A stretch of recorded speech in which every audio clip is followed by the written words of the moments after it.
الحمد لله وحده والصلاة والسلام على من لا نبي بعد أما بعد فإن خير الحديث كتاب الله وخير الهدي هدي محمد صلى الله عليه وسلم وشر الأمور محدثاتها وكل محدثة بدعة وكل بدعة ضلالة وكل ضلالة في النار فأعوذ بالله من الشيطان الرجيم يا أيها الذين آمنوا كتب عليكم الصيام كما كتب على الذين من قبلكم لعلكم تتقون عن أبي هريرة رضي الله تعالى عنه قال قال رسول الله صلى الله عليه وسلم كل أمتي يدخلون الجنة إلا من أبى قيل يا رسول الله من أبى قال من أطاعني دخل الجنة ومن أساءني فقد أبى عن عائشة رضي الله تعالى عنها قالت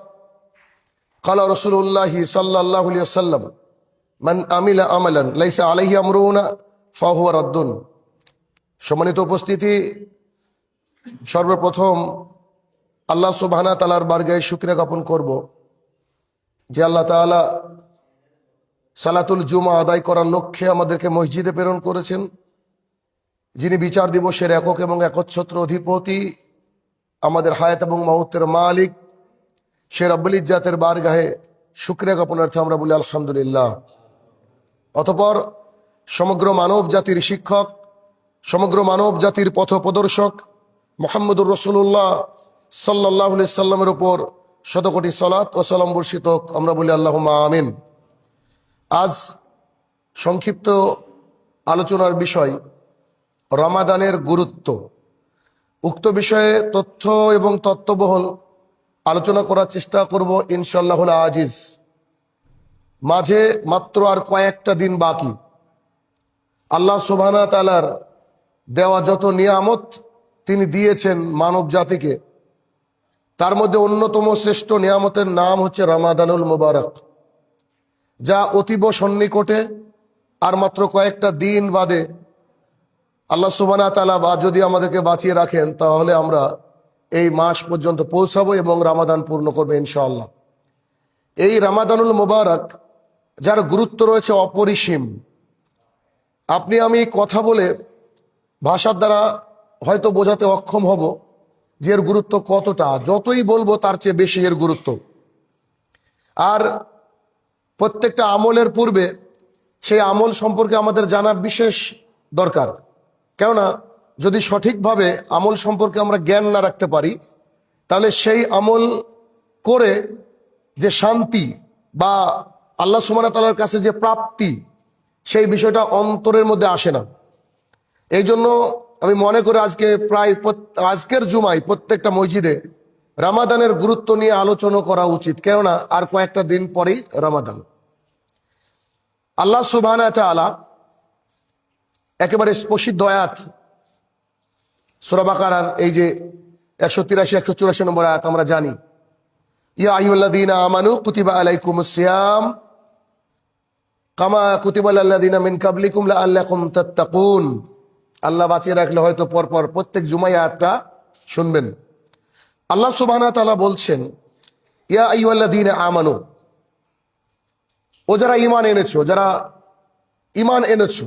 ঈমানের সংজ্ঞা আমরা জানি, আমানতু বিল্লাহি ওয়া মালাইকাতিহি ওয়া কুতুবিহি ওয়া রাসূলিহি ইয়াউমিল আখির কাদরি শাররি মিন আল্লাহ সুবহানাহু ওয়া তাআলা। এই ছটার নাম হচ্ছে ঈমান।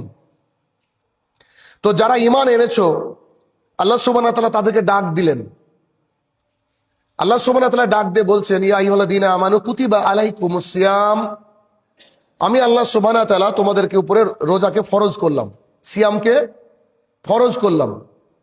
ফরজ মানে একজন মুসলমান যার সামর্থ্য আছে, বিশেষ কোনো ওজর নাই, তাকে পালন করতে বাধ্য। সে যদি পালন করেন মানে ইচ্ছা করে ছেড়ে দেয় বা কোনো কারণবশত ছেড়ে দেয়, সে হচ্ছে মহাপাপী, সে আল্লাহ সুবহানাহু ওয়া তাআলার আয়াতের সীমা লঙ্ঘনকারী, কোনো সময় সে কাফের।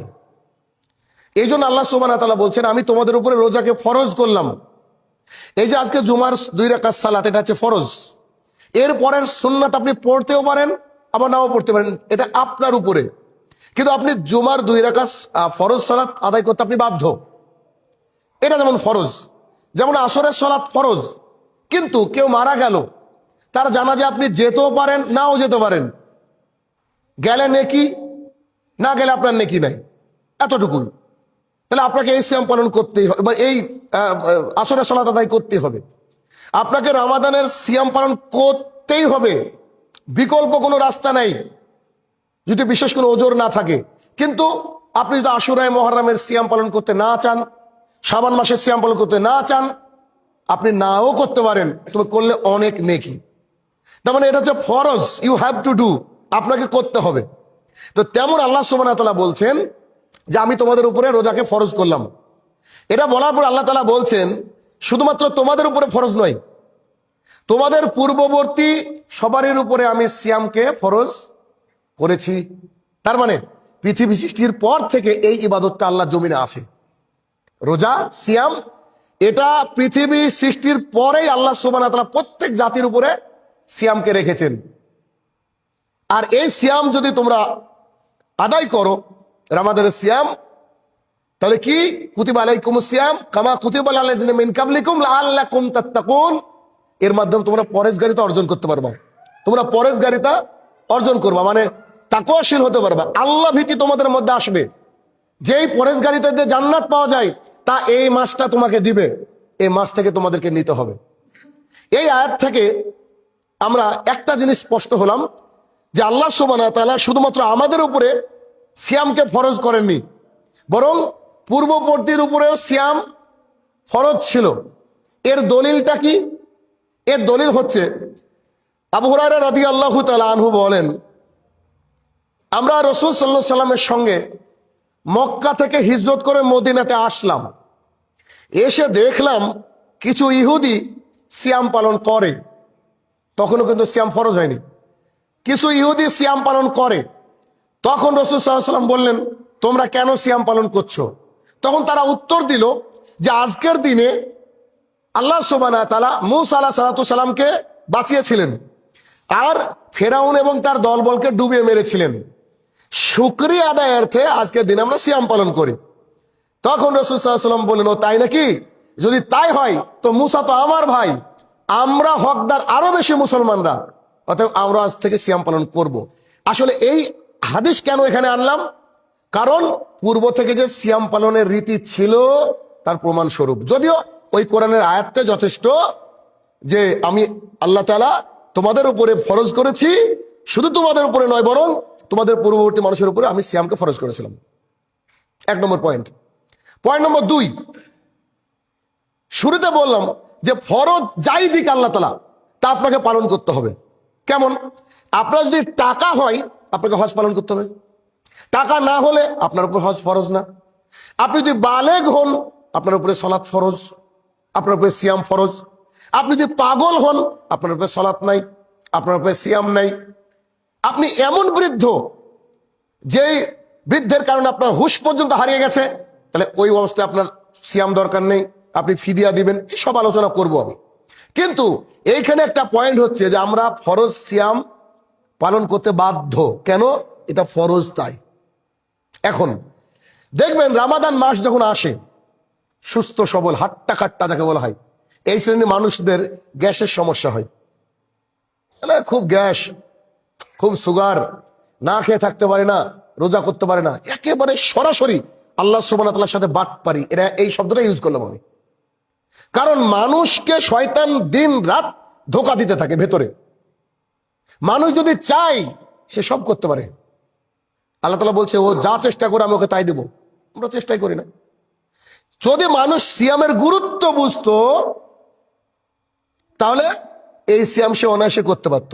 সিয়ামের গুরুত্ব তো বলবো, তার আগে দুটো হাদিস পেশ করব যে যারা মানে বালেগা হয়েছে, যাদের সামর্থ্য আছে কিন্তু সিয়াম পালন করে না বা করবে না সিদ্ধান্ত নিয়েছে, আমার গ্যাস্ট্রিকের সমস্যা সামান্য একটা কারণে বলছে আমার সিয়াম পালন করতে পারি না, তাদের জন্য এই দুটো হাদিস। হাদিস নম্বর 1, আবু উমামা বাহিলি রাদিয়াল্লাহু তাআলা আনহু বলেন, আমি রাসূল সাল্লাল্লাহু আলাইহি সাল্লামকে বলতে শুনেছি, তিনি একদিন ঘুমিয়েছিলেন, হঠাৎ করে দুজন ফেরেশতা তার কাছে আসলেন তাকে উঠে বসালেন, দিয়ে বললেন যে আল্লাহ রসুল সাল্লাল্লাহু আলাইহি সাল্লাম চলেন আমাদের সাথে। কোথায়? চলেন। আমি চলতে শুরু করলাম, একটা পাহাড়ের উপরে আমাকে উঠতে বলল, কিন্তু আমি পাহাড়ে উঠছিলাম না। আমি বললাম এটা সম্ভব নয়। তারা উভয় আমাকে বললেন যে ঠিক আছে, আমরা উভয় আপনাকে সাহায্য করছি। অতঃপর তাদের সাহায্য নিয়ে আমি পাহাড়ের উপরে উঠলাম। উঠার পরে দেখলাম যে তীব্র চিৎকার, খুব ভয়াবহ চিৎকার। এই যখন চিৎকার হচ্ছে তখন রাসূল সাল্লাল্লাহু আলাইহি ওয়াসাল্লাম বলছে, আরে কারা চিৎকার করছে? তখন তারা উভয় বললেন যেটা হচ্ছে জাহান্নামীদের চিৎকার। যারা জাহান্নামে আছে তাদের চিৎকার আল্লাহ তাআলা আপনাকে শোনাচ্ছে। অতঃপর তারা উভয়ে বললেন চলেন আরেকটু উপরে চলেন। আবার তারা আমাকে সাহায্য করলো, আমি আরেকটু উপরে গেলাম। সেখানে গিয়ে যে দৃশ্য আমি দেখলাম তা হচ্ছে মোটা মোটা রশি দিয়ে মানুষের পায়ের যে মোটা রগ, গিরার পাশে যে মিডিল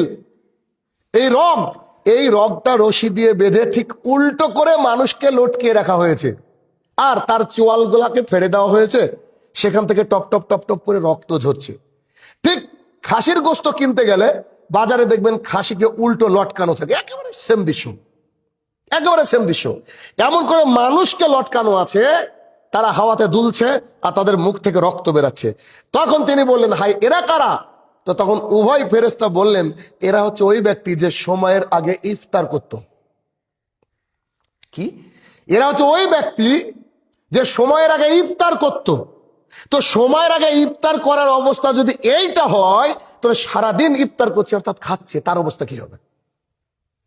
ইমাম জাহাবি রহমতুল্লাহ আলাইহি এ বিষয়ে একটা কথা বলতে গিয়ে হাদিসের প্রেক্ষাপটে একটা কথা বলেন যে কোনো ব্যক্তি সামর্থ্য থাকার পরেও যদি সিয়াম পালন না করে, সেই ব্যক্তি হচ্ছে ব্যভিচারের সমতুল্য। আউযুবিল্লাহ। চিন্তা করেন, মানে যে ব্যক্তি সামর্থ্য থাকার পরেও রোজা পালন করে না, ও একটা ব্যভিচারীর মানুষের মতো, জেনাকার মানুষের মতো।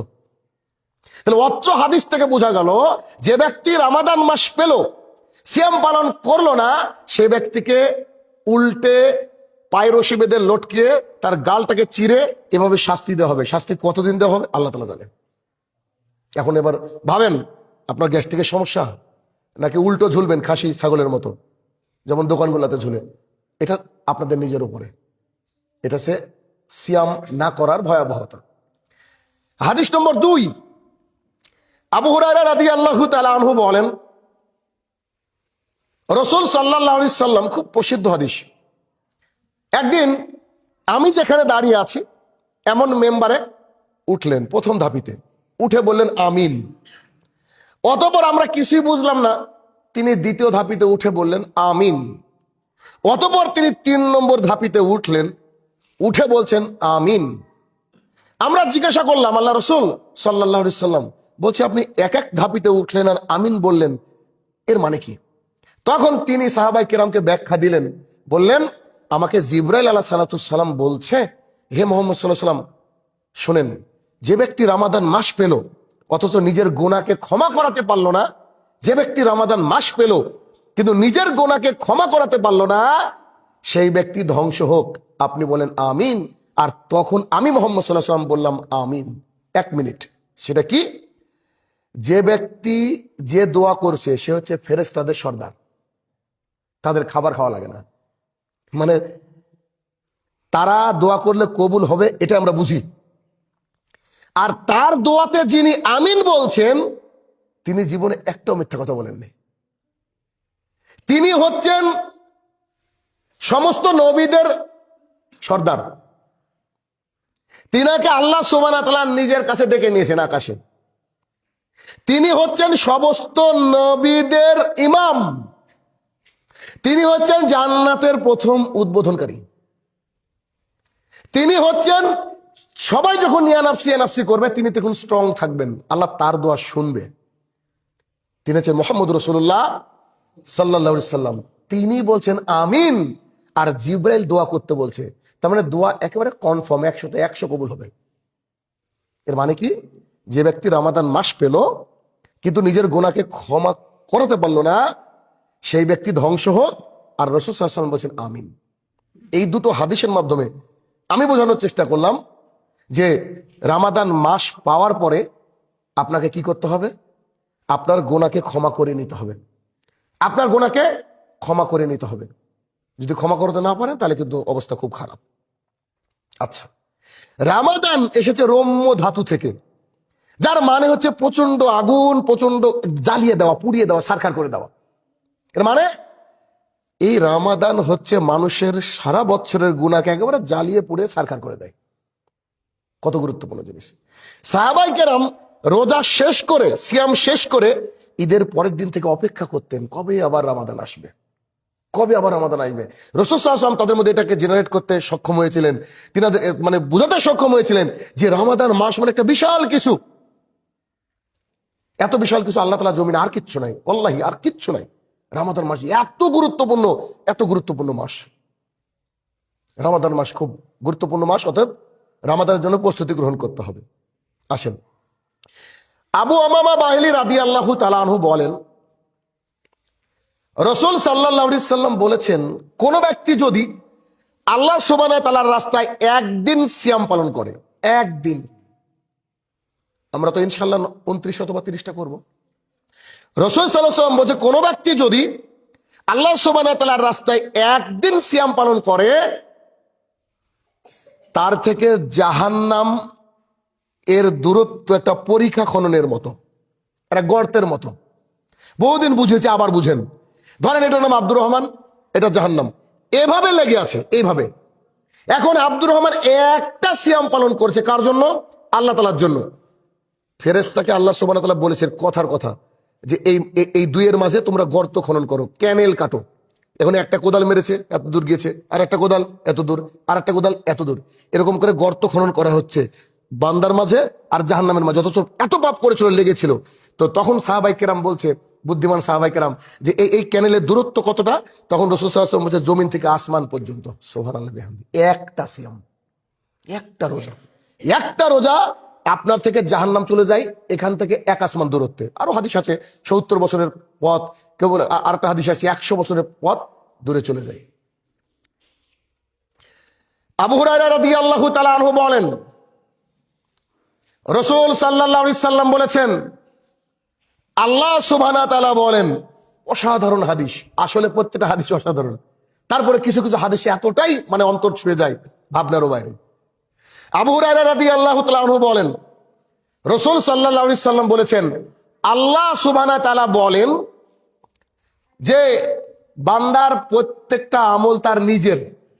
আল্লাহ তাআলা বলছেন বান্দার প্রত্যেকটা আমল তার নিজের, মানে হজ করলো ওর নিজের, সালাত আদায় করলো নিজের, সাদাকা নিজের, ভিখারি মিসকিনকে খাওয়ালো নিজের, মানুষের সাথে মুস্কি হেসে কথা বললো নিজের, এটা তার নিজের আমল।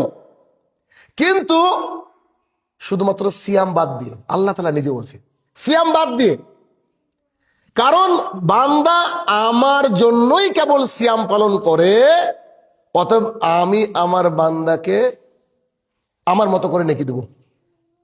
মানে আল্লাহ সুবহানাহু ওয়া তাআলার রাস্তায় যদি আপনি 5 ওয়াক্ত সালাত আদায় করেন, 5 ওয়াক্ত, এই হাদিসের বর্ণনা করেছে আনাস ইবনে মালিক রাদিয়াল্লাহু তাআলা আনহু। 5 ওয়াক্ত কেউ যদি সালাত আদায় করে, আল্লাহ হচ্ছে এত দয়ালু, প্রতিদিন 50 ওয়াক্তের নেকি দেন। আল্লাহ বলছে এটা বান্দার নিজের। কিন্তু আল্লাহ তাআলা বলছেন যে বান্দা যখন সিয়াম পালন করে, এটা তার জন্য না, এটা শুধুমাত্র আমার জন্য। ওটা আমি আল্লাহ তাআলা তাকে নিজে নেকি দেব, আল্লাহ তাআলা নিজে হাতে নেকি দেবেন। অতঃপর রাসূল সাল্লাল্লাহু আলাইহি ওয়াসাল্লাম বলছেন, যে ব্যক্তি আল্লাহ সুবহানাহু ওয়া তাআলার রাস্তায় সিয়াম পালন করে, তার সাথে যদি কেউ ঝগড়া করতে আসে, লড়তে আসে, খারাপ কথা বলতে আসে, সেজন্য বলে ইন্নী সাইম, আমি রোজাদার, আমি রোজাদার, আমার ঝামেলা করার দরকার নেই, আমি চুপ থাকবো। একই হাদিস। অতঃপর রাসূল সাল্লাল্লাহু আলাইহি ওয়াসাল্লাম বলছেন যে ওয়াল্লাহি, আল্লাহর কসম, রোজাদারের মুখের দুর্গন্ধ আল্লাহর কাছে মিশকে আম্বারের চেয়ে উন্নত। মানুষের মুখের দুর্গন্ধ সহ্য করতে পারে না, অথচ রোজাদারের মুখের দুর্গন্ধ যেটা না খেয়ে থাকার ফলে যেটা হয়, আল্লাহ সুবহানাহু ওয়া তাআলার কাছে মিশকে আম্বারের চেয়ে উন্নত। কোটি কোটি টাকা দিয়ে সেন্ট কিনতে পারবেন না, তার চেয়ে উন্নত আল্লাহ সুবহানাহু ওয়া তাআলার কাছে। এটা আল্লাহর কাছে ভালো লাগে, রোজাদারের মুখের এই গন্ধ যেটা। অতঃপর রাসূল সাল্লাল্লাহু আলাইহি ওয়াসাল্লাম বলছেন যে রোজাদারের হচ্ছে 2টা খুশি। একটা হাদিসে কত কথা দেখেন, রোজাদারের হচ্ছে 2টা খুশি। এক, যখন সে ইফতার করে, 2 যখন সে আল্লাহ সুবহানাহু ওয়া তাআলার সামনে দাঁড়াবে সিয়ামের নেকি নেওয়ার জন্য। সুবহানাল্লাহ বিহামদিহি। চিন্তা করেন, তাহলে কি বোঝা গেল? একটা হাদিস অনেক কিছু পেলাম, যে যদি আমরা আল্লাহ সুবহানাহু ওয়া তাআলার জন্য সিয়াম পালন করি, আল্লাহ তাআলা বলছে আমি তাকে নিজে নেকি দেব, আমার ইচ্ছা মতো দেব, নিজে মতো দেব। আল্লাহ সুবহানাহু ওয়া তাআলা কত মহান! এই জন্য তো আমরা বলি আল্লাহু আকবার। তিনি কত মহান, তিনি নিজে নেকি দেবেন। তিনি বলেছেন যে অশ্লীল ভাষা ব্যবহার করো না, তোমার সাথে কেউ ঝগড়া করতে আসলে তাকে বলে দাও আমি সিয়াম অবস্থা আছে, আমি পবিত্র জিনিস পালন করছি, তুমি তোমার তোমার তোমার মতো থাকো, ঝগড়া করার দরকার নেই। অতঃপর বলছেন যে তোমাদের মুখের যে ঘ্রাণ গন্ধ সেটা আমার কাছে মিশকে আম্বারের চেয়েও উন্নত। তারপরে বলছেন রোজাদারদের 2টা খুশি, এক ইফতারের সময় চরম খুশি লাগে সারাদিনের পর, আর আরেকটা খুশি যখন সে আল্লাহ সুবহানাহু ওয়া তাআলার সামনে দাঁড়াবে, সেই খুশি। সাউল ইবনে সাদ রাদিয়াল্লাহু তাআলা আনহু বলেন, রাসূল সাল্লাল্লাহু আলাইহি সাল্লাম বলেছেন, কিয়ামতের মাঠে যখন মানুষের জান্নাত জাহান্নামের সিলেকশন হয়ে যাবে, তখন আল্লাহ সুবহানাহু ওয়া তাআলা জান্নাতে একটা গেট রেখেছেন, যে গেটের নাম হচ্ছে রায়্যান। যে গেটের নাম হচ্ছে রায়্যান, ওই গেটে দাঁড়িয়ে ফেরেশতারা বলবে যে সায়েম কারা আছো, কারা রোজা করেছিল আল্লাহর জামানায়, দুনিয়াতে আসো আসো আসো। তো তখন একে একে ওদেরকে ঢোকানো হবে। এতদূর আপনি জানেন, বাকিটুকু শোনেন। ঢুকিয়ে যখন রোজাদার শেষ হয়ে যাবে, ওই গেটটাকে একেবারে চিরতরে সিল করে দেওয়া হবে। মানে গেটের এত সম্মান যে ওই গেট দিয়ে আর অন্য কেউ প্রবেশ করবে না, কারণ রোজাদার এত বেশি উন্নত আল্লাহ সুবহানাহু ওয়া তাআলার চোখে। আবু উমামা রাদিয়াল্লাহু তাআলা আনহু বলেন, আমি রাসূল সাল্লাল্লাহু আলাইহি সাল্লামকে জিজ্ঞাসা করলাম, আল্লাহ রাসূল সাল্লাল্লাহু আলাইহি সাল্লাম, বলছি আপনি আমাকে দুনিয়ার বুকে একটা ভালো আমলের কথা বলেন তো, যার মাধ্যমে জান্নাত পাওয়া যাবে। অতঃপর তিনি আমাকে বললেন, তুমি সিয়াম পালন করো। আমি বললাম আচ্ছা ঠিক আছে, আরেকটা ভালো আমলের কথা বলেন। তো বলছে তুমি সিয়াম পালন করো। অতঃপর বলছেন আচ্ছা ঠিক আছে, আপনি আরেকটা আমলের কথা বলেন। তিনি বললেন তুমি সিয়াম পালন করো। সিয়ামের সমতুল্য, রোজার সমতুল্য নেকিওয়ালা আমল আল্লাহ তাআলার দুনিয়াতে নাই। এবার ভাবেন, সিয়াম এত গুরুত্বপূর্ণ, সিয়াম এত গুরুত্বপূর্ণ, যার হিসাব নিকাশ নাই, হিসাব নিকাশ ছাড়া নেকি দেওয়া হবে। 5 ওয়াক্ত সালাতে তো 50 ওয়াক্ত, এ তো একটা 1 টাকা দান করলে 10 টাকা অথবা 700 টাকা দিবে আল্লাহ। আল্লাহ তাআলা বাড়াতে পারে, কিন্তু এইটার আনলিমিটেড, এটার নেকি আল্লাহ তাআলা নিজের কাছে রেখে দিয়েছেন, যারা বলেননি পাবলিককে যে কত দিবেন, কত দিবেন। এজন্য ভালোবাসার সাথে নিষ্ঠার সাথে কি করতে হবে, এই রমাদান মাসকে স্বাগত করতে হবে, প্রস্তুতি গ্রহণ করতে হবে যে আমরা সিয়াম পালন করবো। আল্লাহ সুবহানাহু ওয়া তাআলা আমাদেরকে সেই তৌফিক আদা করুক। আল্লাহুম্মা আমিন। আলহামদুলিল্লাহি ওয়াহদা ওয়াসসালাতু ওয়াসসালামু আলা মান লা নাবিয়্যা বাদা, আম্মা বাদ। রমাদানের প্রস্তুতি তথা রমাদানের গুরুত্ব নিয়ে আমাদের আলোচনা আজকে। রমাদানের গুরুত্ব অপরিসীম, যা শুরুতে বলেছি, এটা বলে শেষ করা যাবে না। কেননা এটা এমন একটা মাস, 12টা মাসের মধ্যে সবচেয়ে সম্মানিত মাস, সবচেয়ে শ্রেষ্ঠ মাস। কেন, কি কারণে এই মাসটা শ্রেষ্ঠ? এক, ওয়াইদা দাখালা রমাদান ফুতিহাত আবওয়াবাস সামাহ। যখন রমাদান মাস আসে, আল্লাহ সুবহানাহু ওয়া তাআলা আকাশের দরজাগুলোকে খুলে দেন। ইদা দাখালা রমাদান ফুতিহাত আবওয়াবা রাহমা। যখন রমাদান মাস ঢুকে আসে, তখন আল্লাহ সুবহানাহু ওয়া তাআলা রহমতের দরজাগুলোকে খুলে দেন। যখন রমাদান মাস আসে, আল্লাহ সুবহানাহু ওয়া তাআলা অনেক জাহান্নামীকে জাহান্নাম থেকে মুক্তি করে জান্নাতে দিয়ে দেন। যখন রমাদান মাস আসে, আল্লাহ সুবহানাহু ওয়া তাআলা জাহান্নামের গেটগুলোকে বন্ধ করে দেন, জান্নাতের গেটগুলোকে খুলে দেন। যখন রমাদানের প্রথম দিন আসে, আল্লাহ সুবহানাহু ওয়া তাআলা শয়তানগুলোকে শৃঙ্খলাবদ্ধ করে দেন, ধরে বেঁধে রাখেন, যাতে করে আমার বান্দা সিয়াম পালন করবো যেন ডিস্টার্ব না করতে পারে। এজন্য আল্লাহ সুবহানাহু ওয়া তাআলা শয়তানকে বেঁধে রাখে। এখন রমাদান মাসে যদি সিয়াম কিয়াম এইসবগুলা না করতে পারেন, তাহলে আর কিছু বলার নাই, শয়তান বাধা আছে ওই মাসে।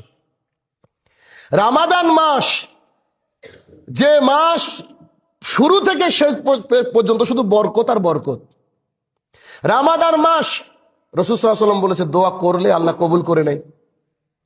রামাদান মাস যে মাসে মহাসম্মানিত গ্রন্থ আল কোরআনুল কারীম নাজিল হয়েছে। রামাদান মাস যে মাসের মধ্যে একটা দিন একটা রাত লুকিয়ে আছে লাইলাতুল কদর।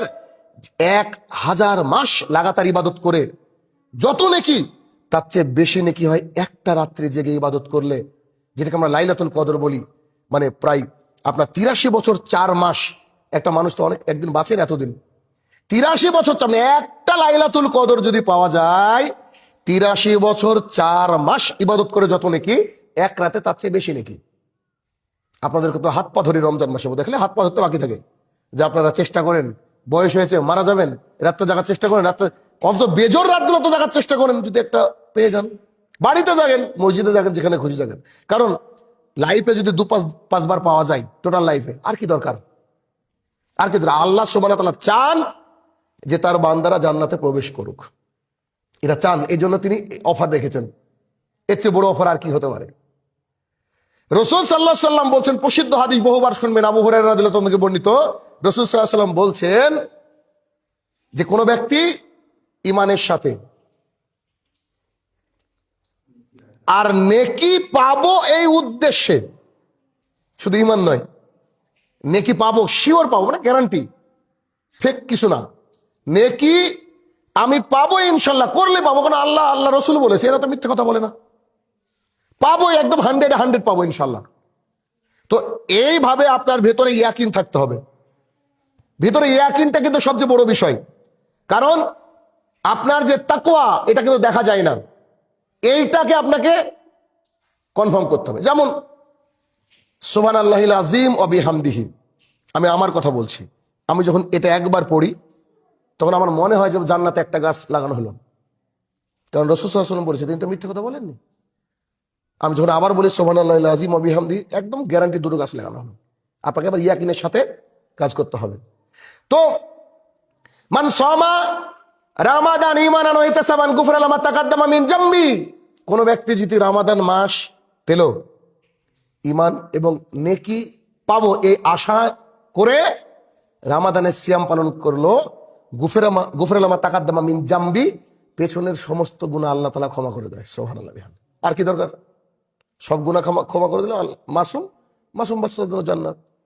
একই রকম হাদিস একই কথা দিয়ে রেখেছে, ওমান কমা রমাদান ঈমানান ওয়া ইহতিসাবান গুফিরা লাহু মা তাকাদ্দামা মিন যামবি, কোন ব্যক্তি যদি রমাদান রাত্রিবেলায় কিয়াম করে, অর্থাৎ তারাবি সালাত আদায় করে ধীর স্থিরতার সাথে, যেমন করে আমাদের আয়েশা রাদিয়াল্লাহু আনহা হাদিস থেকে বর্ণিত, রাসূল সাল্লাল্লাহু আলাইহি ওয়াসাল্লাম বলেছেন, বা তিনি বলেছেন, আমাদের আয়েশা রাদিয়াল্লাহু আনহা বলেছেন, কেমন করে যদি কেউ কিয়াম পালন করতে পারে সে রাতে, অর্থাৎ তারাবি সালাত আদায় করতে পারে, গুফিরা লাহু মা তাকাদ্দামা মিন যামবি, তার পেছনের সমস্ত গুনাহকে ক্ষমা করে দেওয়া হয়। একই রকম হাদিস বলা হচ্ছে, ওমান কমা লাইলাতুল কদরি ঈমানান ওয়া ইহতিসাবান গুফিরা লাহু মা তাকাদ্দামা মিন যামবি, কোন ব্যক্তি যদি লাইলাতুল কদরকে তালাশ করে তাহলে সেই ব্যক্তি কি করবে, আল্লাহ সুবহানাহু ওয়া তাআলা তার পেছনে গুনাহকে ক্ষমা করে দেবে। লাইলাতুল কদরে তো আলাদা নেকি রয়েছে। এখন আপনার আমার করণীয় কি, কারণ রমাদান একেবারে সন্নিকটে, সংক্ষেপে আপনাকে দু একটা কথা বলে শেষ করব। আর তার একটা অংশ হচ্ছে, রমাদানের আগে এই যে প্রস্তুতি, মানসিক প্রস্তুতি, এটা জরুরি। রোজার আরকান কয়টা, ওলেমাই দিন বলছে যে দুটো।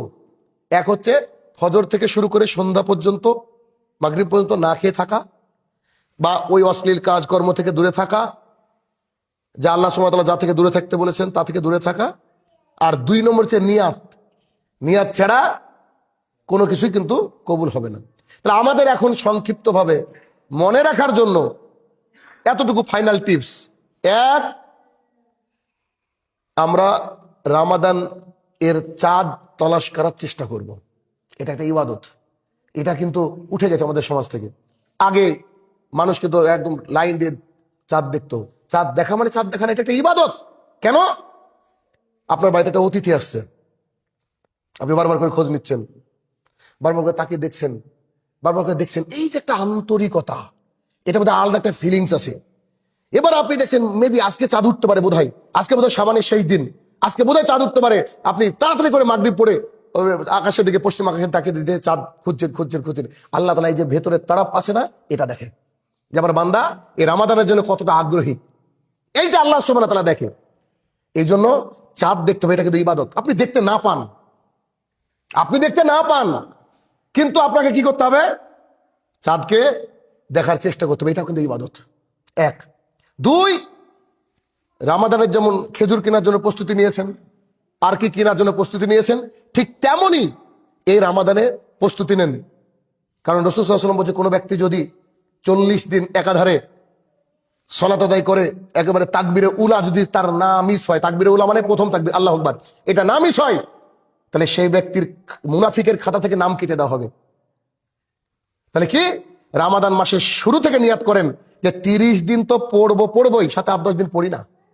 দেখেন, প্র্যাকটিস করেন, হয়ে যাবে ইনশাল্লাহ। তাহলে এই মাস আত্মসংযমের মাস, নেকিকে লুটে নেওয়ার মাস আমার ভাষায়। তাহলে 2, রামাদান মাস আসার আগে গত রামাদানে যে ভুলগুলা করেছিলেন এখন শুধরান। কারণ আমরা 2, 5, 7 অব্দি ভাল লাগে, পরের ভালো একটু কোরআনও পড়তে পারছি না, এই সেই না। বাড়িতে প্রত্যেকে 1 পাতা হলে, 8 পাতা হলে, 5টা লাইন হলেও কোরআন পড়া শুরু করেন। কোনো মানে যে কোনো সময় আপনি বেছে নেন যে অন্তত আপনি এই সময়টা কোরআন পড়বেন। প্রত্যেক দিন 5 টাকা হলেও দান করেন। দান করার জন্য আপনাকে মসজিদে আসতে হবে এমন না, একটা ওই ব্যাংক রেখে দেন, পারিবারিক সাদাকা বক্স লিখে রাখেন, প্রতিদিন ওখানে দান করেন। এই যে দান করার একটা টেন্ডেন্সি, এটাকে তৈরি করেন। গত রমাজান যেমন করে কাটেছেন তার চেয়ে আরো বেশি বেটার, 10x যেন বেটার হয়, তার জন্য আপনাকে আমাকে এখনই প্রস্তুতি গ্রহণ করতে হবে। এটা হচ্ছে 2 নম্বর পয়েন্ট। 3, এখন একটু হেলদি, সুস্বাস্থ্য খাবার খেয়ে জীবনযাপন করেন, যাতে করে রামাদান আসার আগে আমার গ্যাস্ট্রিক না হয় বা সমস্যা না হয়। 4, রামাদানে গতবার যাদেরকে সাহায্য করেছিলেন এর চেয়ে আরো বেশি মানুষকে সাহায্য করা যায় কিনা একটু চেষ্টা করেন। কারণ আপনি আপনার সাধ্যের বাইরে তো করতে পারবেন না, তবে চেষ্টা করেন অসহায় আত্মীয় স্বজন আপনাদের যা আছে তাদেরকে চেষ্টা এই করা যায় কিনা। 5, এবার নিয়াত করেন যে রামাদানে তো সিয়াম করবো, ওটা তো ফরজ, কিন্তু যেটা সুন্নাহ বা নফল তারাবির সালাত একদিনও মিস করবো না, পারতপক্ষে আমি মিস করবো না। কারণ রামাদানের পরে হালকা খাবার খাবেন, দেখবেন ইবাদত করতে ভালো লাগবে। আর রামাদানের পর সারাদিনের খাবার 1 প্লেটে যদি নেন, তাহলে আর 2-4 রাকাতের পর বলে যে আমি বাড়ি যাই, এরকম মনে হবে। 6, এই রামাদান মাসে এবার প্রতিজ্ঞা করে যে ইনশাল্লাহ এবার লাইলাতুল কদর নিবই নিব। কেন পাবো না? আল্লাহ বলেছে যে বেজোর রাত্রে আছে, আল্লাহ বলেছেন, বা জোর রাত্রি, শেষের 10টা রাত্রি জাগি না, অসুবিধা কি? দেখেন, চেষ্টা করেন, ইনশাল্লাহ পেয়ে যাবেন লাইলাতুল কদর। আর একবার পেলে তো 83 বছর 4 মাস, চারটিখানিক ব্যাপার। তাহলে এই ভাবে আপনি আমি যদি আজকে প্রস্তুতি গ্রহণ করতে পারি যে একজন অসহায়কে সাহায্য করব, আমি তারাবির সালাত আদায় করব, আমি সিয়াম পালন করব, আমি অশ্লীলতা থেকে দূরে থাকবো, বাড়িতে টিভি থাকলে একেবারে 1 মাস তো টানা বন্ধ, যদিও থাকা উচিত না, টানা বন্ধ, কোন রকমের কোনো সোশ্যাল মিডিয়া তেমন কোনো সময় দেব না। যদি আমার ইচ্ছায় হয় প্রতিদিন একটা করে বুখারী হাদিস পেস্ট করব, বা ওই যে আব্দুল হামিদ ফাইজাল মাদানির রামাদানের রাজাইল ফাজাইল থেকে একটা করে হাদিস মানুষকে শোনাবো। আর আরেকটা গুরুত্বপূর্ণ কথা সেটা হচ্ছে চাঁদ দেখার সাথে সাথে অন্তরে নিয়াত করে নেবেন আমি 30টা সিয়াম পালন করব অন্তরে। এরপরে নাইতুয়ান আসুমা গাদান মিন শাহরি রামাদান এটা বলা লাগবে না, এটা তো বলা যায়ই না, এটা পরবর্তী জুমায় তো আলোচনা হবে ইনশাল্লাহ, কিন্তু ওটা আর বলা লাগবে না। মানে চাঁদ দেখার সাথে সাথে আপনার ভেতরে একদম জেনারেট হয়ে গেল যে ইনশাল্লাহ I will do fast the whole Ramadan, এই রমাদানে আমি ইনশাল্লাহ রোজা পালন করবো ইনশাল্লাহ। এইরকম টেন্ডেন্সি নেন। তবে 1 ইঞ্চি হলেও বিগত রমাদান থেকে এই রমাদানকে একটু ভিন্ন করবো, দেখি তো পারি কিনা, এরকম একটা চিন্তা করেন যে অন্তত পক্ষে বসে 1 পাতা কোরআন পড়ি, দেখি না, নাহলে অন্তত বাংলাটা পড়ার চেষ্টা করেন, যদি আরবি পড়া উচিত, বাংলাটা মানে 1 পাতা আরবি পড়লেন, 1 পাতা বাংলা, ওটা বাংলা তরজমা পড়ার চেষ্টা করেন, দেখবেন আপনার অনেক উপকার হয়েছে। কারণ ওই যে সলাতে যে কিরাত করা হয়, ওই কিরাতের অর্থগুলো যদি আপনার আমার মাথায় ঢুকতো, বিশ্বাস করেন, তাহলে আমাদের দুনিয়াটা দিনটাই বদলে যেত। কিন্তু আমরা ওগুলাকে তোয়াক্কা করি না, আমাদের মন এদিক ওদিক চলে যায় কেন, আমরা এগুলোকে বোঝার চেষ্টা করি না। তাই অতএব রামাদান আসছে, এর চেয়ে খুশি, এর চেয়ে বড় কিছু পাওয়ার বোধহয় পৃথিবীতে আছে বলে আমার জানা নাই। অতএব রামাদানকে স্বাগত জানান, রামাদানের জন্য আগ্রহ তৈরি করেন। সাহাবায়ে কিরামকে রাসূল সাল্লাল্লাহু আলাইহি ওয়াসাল্লাম বলতেন যে তোমরা দোয়া করো বেশি বেশি করে, প্রত্যেক সালাতের পরে যেন তোমরা দোয়া করো এইভাবে যে কি, আল্লাহ বাল্লিগা আনা রামাদান, আমাকে রামাদান পর্যন্ত পৌঁছে দাও। আমাকে রামাদান পর্যন্ত পৌঁছে দাও। এই যে আক্ষেপ, এই যে দোয়া, এটা সবসময় কি করবে, ভেতরটা আপনার এটা মানে সবসময় বলতে থাকবে যে আল্লাহ আমাকে রামাদান পর্যন্ত পৌঁছে দাও। এবং গতবার যা তওবা করেছেন তার চেয়ে বেশি বেশি তওবা করতে হবে। এবং রামাদানের সিয়াম থাকা অবস্থায় আল্লাহ সুবহানাহু ওয়া তাআলা দোয়া কবুল করে। আপনার রুজি হালাল নাই, আপনি হালাল রুজির জন্য চেষ্টা করেন।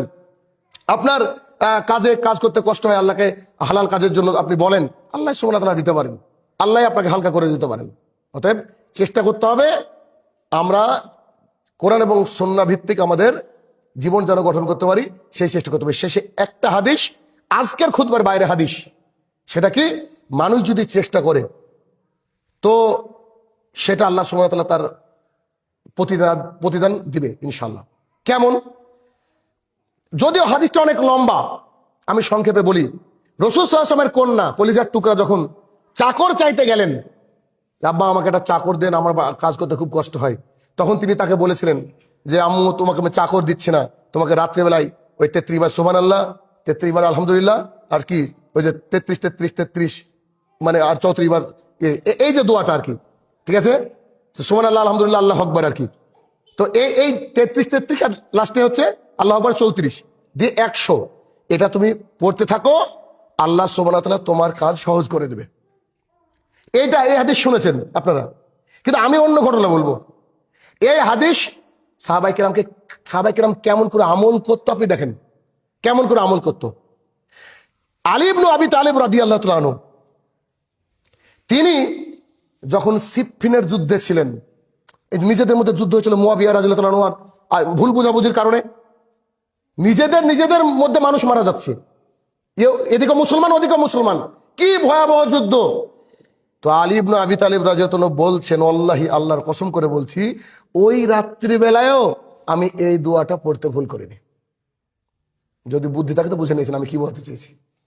মানে যুদ্ধের নেতৃত্ব দিচ্ছে, ওদিকে মারলে আমার ভাইকে মারা হচ্ছে, ওরা আমাদেরকে মারলে তারা আমাদের ভাই মরছি, এত টেনশন, এত চাপ, ভুল বোঝাবুঝির কারণে বিশাল বড় যুদ্ধ, আপনার ইতিহাসের কথা আছে সিফফিনের যুদ্ধ। অথচ সেদিন বলছেন যে আজকের রাত্রেও আমি এই হাদিসের আমল করতে ভুল করিনি। আপনার বাড়িতে তো আত্মীয় আসলে আসরের নামাজ শেষ, এশা নাই, চেষ্টা করেন জীবনকে পরিবর্তন করার। কারণ আল্লাহ সুবহানাহু ওয়া তাআলা যে কখন ফরমান জারি করে দেবে আমাদেরকে রিটার্ন হতে হবে। আমার প্রতিপালক, আমরা যেন এই রামাদান পর্যন্ত পৌঁছাই এবং রামাদানের পূর্ণাঙ্গ বেনিফিট আমরা যেন মানে পেতে পারি। আল্লাহ তুমি সেই তৌফিক আদা করো, আল্লাহুম্মা আমিন। আল্লাহ এবার গতবারের চেয়ে আরো বেশি যেন রামাদানে বেশি প্রোডাক্টিভ হতে পারি, বেশি বেশি নেকি করতে পারি, বেশি বেশি আমল করতে পারি। আল্লাহ তুমি সেই তৌফিক আদা করো, আল্লাহুম্মা আমিন। হে আমার প্রতিপালক, সামনে রমাদানে যেন আমরা লাইলাতুল কদর পেয়ে 83 বছর 4 মাসের উপরে যে নেকি, আল্লাহ সে নেকি যেন আমরা সবারই ঝুলিতে নিতে পারি। আল্লাহ তুমি সেই শক্তি এবং সামর্থ্য আমাদেরকে দান করো, আল্লাহুম্মা আমিন। হে আমার প্রতিপালক, পূর্ণ সুস্থতা নিয়ামত দিয়ে আমাদের রামাদানকে পুরো ঘিরে রাখো, যাতে করে আমরা রামাদানে একেবারে সিয়াম পালন করি একবার আরামের সাথে, আনন্দের সাথে। আল্লাহ তুমি সেই তৌফিক আদা করো, আল্লাহুম্মা আমিন। হে আমার প্রতিপালক, যারা কবরের তলে শায়িত জানি না কি হালে রয়েছে, তারা যদি ক্ষমার যোগ্য হয় আল্লাহ তাকে তুমি ক্ষমা দান করো। কেননা বান্দা যখন আল্লাহর কাছে চলে যায় তখন জিম্মেদারি তার। আমরা বলতে পারি না যে আল্লাহ তাকে ক্ষমা করবে না, এর কিন্তু ভয়ঙ্কর কথা। আমাদের আশিকের আব্বা কয়েকদিন হলো মারা গেল, হাট্টা কাটা জোয়ান মানুষ, কে ভাবতো যে চলে যাবে এভাবে। এখন কবরে আছে, কিছুই কাজে লাগবে না দোয়া ছাড়া। আপনার মন থেকে প্রাণ থেকে দোয়া করবেন, কারণ এটা আল্লাহ জিম্মেদারিতে চলে গেছে। আপনি দোয়া করবেন যে আল্লাহ সুবহানাহু ওয়া তাআলা যেন আশিকের আব্বাকে ক্ষমা করে দেয়, আল্লাহুম্মা আমিন। হে আমার প্রতিপালক, আমরা যারা এখনো গুনাহের মধ্যে লিপ্ত, আমরা যেন গুনাহ থেকে পূর্ণাঙ্গভাবে ফিরে আসতে পারি। এই রামাদান যেন সুন্দরভাবে মাসুম বাচ্চার মতো আমাদের অন্তর হয়ে যেতে পারে হয়। আল্লাহ তুমি সেই তৌফিক আদা করো, আল্লাহুম্মা আমিন। হে আমার প্রতিপালক, যারা আমরা হারামের সাথে এখনো সম্পৃক্ততা রাখি, আমরা যেন হারাম থেকে হালালের পথে ফিরতে পারি। আল্লাহ তুমি সেই তৌফিক আদা করো, আল্লাহুম্মা আমিন।